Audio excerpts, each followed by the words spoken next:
अर्थशास्त्र में मांग और पूर्ति दो मुख्य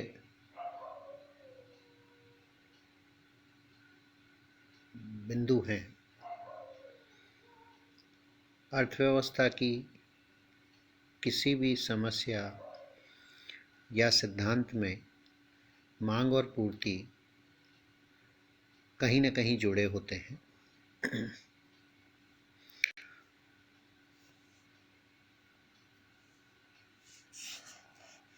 मांग के संदर्भ में विभिन्न अर्थशास्त्रियों ने अलग-अलग विचार व्यक्त किए हैं।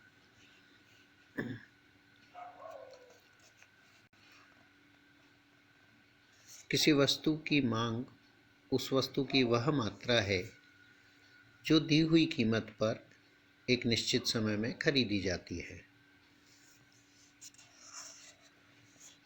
यहाँ हम देखें तो वस्तु की मात्रा जो दी हुई कीमत अर्थात पूर्व निर्धारित या पूर्व ज्ञात कीमत है और एक निश्चित समय है उस दौरान खरीदी जा रही है।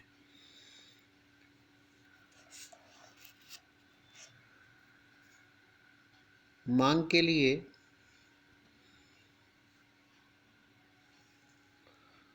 हम कह सकते हैं कि मांग प्रभावपूर्ण इच्छा है, अर्थात वस्तु को प्राप्त करने की इच्छा हो,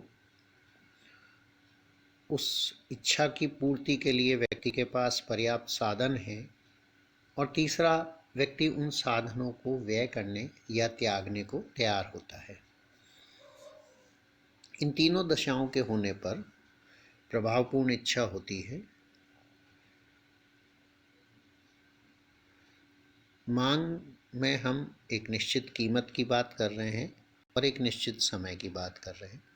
समय प्रतिदिन हो सकता है या प्रति सप्ताह हो सकता है, प्रति माह हो सकता है।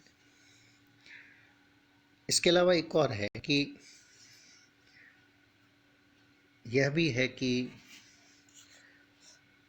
विभिन्न कीमतों पर उनके अनुरूप खरीदी जाने वाली मात्राएं भी मांग है।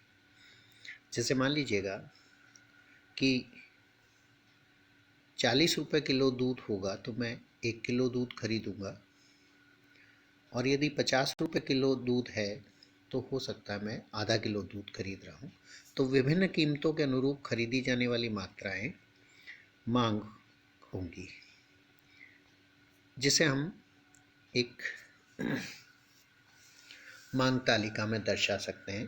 उदाहरण में हमने कीमत 3 रुपये पर 10 रुपये की मात्रा खरीदना बताया है, और यदि कीमत 4 है तो व्यक्ति 7 इकाइयाँ खरीद रहा है। अब है कि मांग को अर्थात व्यक्ति के द्वारा खरीदी जाने वाली मात्रा को प्रभावित करने वाले कई तत्व होते हैं। उनमें सबसे प्रमुख होता है पहला उस वस्तु की कीमत, दूसरा आय, और तीसरा अन्य वस्तुओं की कीमत। इसी आधार पर हम मांग के 3 प्रकार करते हैं: मूल्य मांग या मांग, आय मांग और तिरछी मांग।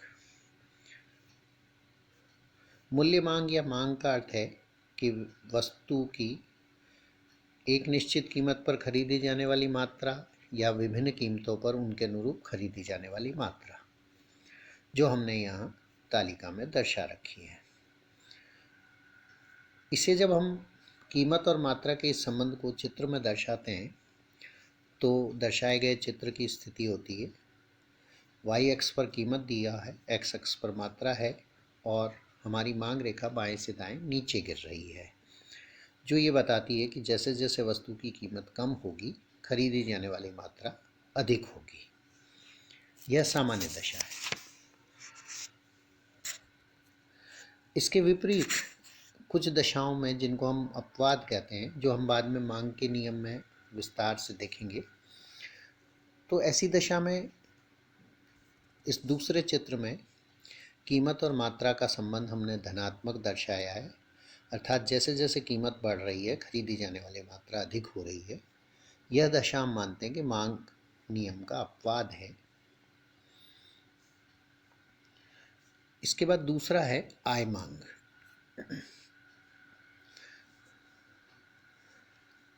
अन्य बातें स्थिर रहते हुए, अर्थात जिसमें वस्तु की कीमत भी स्थिर होगी, आय में परिवर्तन के अनुरूप खरीदी जाने वाली मात्रा में जो परिवर्तन होता है, या आय की एक दशा में खरीदी जाने वाली मात्रा कितनी होगी, यह हम आय मांग से बताते हैं।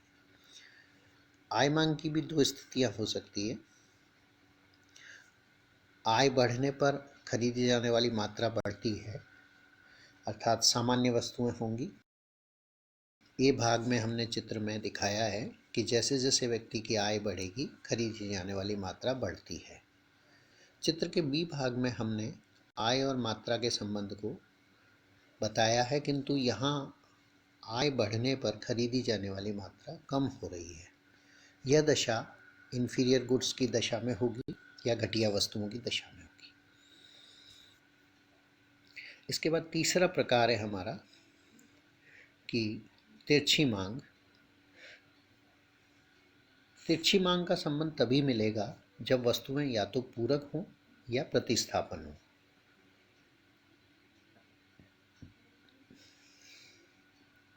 पूरक से अभिप्राय है कि दो या दो से अधिक वस्तुएं एक ही आवश्यकता पूर्ति के लिए इस्तेमाल होती हैं, जैसे कार और पेट्रोल। और प्रतिस्थापन का है कि एक के स्थान पर दूसरी वस्तु का प्रयोग हो सकता हो, जैसे फाउंटेन पेन के स्थान पर बॉल पेन हो सकता है या पेंसिल हो सकती है। चित्र में सी भाग में हमने पूरक वस्तुओं का संबंध बताया है। वाई अक्ष पर वाई की कीमत है और एक्स अक्ष पर एक्स की मात्रा है। जैसे जैसे वाई की कीमत बढ़ेगी, एक्स की खरीदी जाने वाली मात्रा भी कम होगी, क्योंकि वाई की कीमत बढ़ने पर वाई की खरीद भी कम होगी, तो नतीजे में पूरक होने के कारण एक्स की मांग भी कम होगी। चित्र के डी भाग में हमने प्रतिस्थापन वस्तुओं को दिखाया है। वाई एक्स पर वाई की कीमत है और एक्स पर एक्स की मात्रा है। यहाँ हम देखें तो वाई की कीमत जब बढ़ेगी तो एक्स की खरीदी जाने वाली मात्रा बढ़ रही है। ये हमारा मांग के अलग अलग प्रकार हैं।